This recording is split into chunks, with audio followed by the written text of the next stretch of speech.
अस्सलाम वालेकुम viewers, welcome back to Usma Rizwan kitchen. आज मैं बना रही हूँ बहुत ही आसान और मज़ेदार एग म्यू सैंडविच घर में मौजूद इंग्रेडिएंट्स के साथ। वीडियो को लाइक लाजमी कीजिएगा।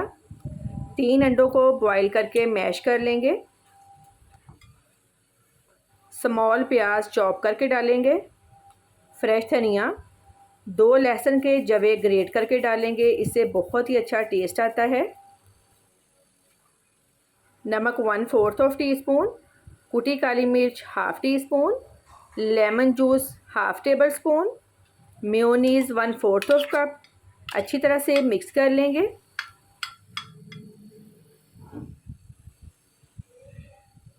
ब्रेड के स्लाइस पर मिक्सचर लगाएंगे। पिज़्ज़ा चीज़ लगाएंगे, ये ऑप्शनल है, अगर आपके पास है तो डाल लें, अदरवाइज़ रहने दें। चिली फ्लेक्स से स्प्रेड करेंगे।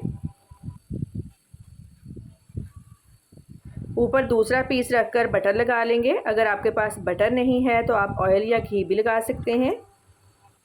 ये खाने में बहुत ही लाइट होते हैं। अगर आप डाइटिंग पे हैं तो आपके लिए ये बहुत ही हेल्दी ब्रेकफास्ट है। तवे पर कलर आने तक सेक लेंगे। दूसरी साइड पर भी बटर लगाएंगे। बहुत ही tasty egg mayo sandwich ready है। फीडबैक लाजमी दें कि आपको मेरी आज की वीडियो कैसी लगी। दुआओं में याद रखिएगा। आपके कीमती वक्त का बहुत बहुत शुक्रिया। अल्लाह हाफिज़।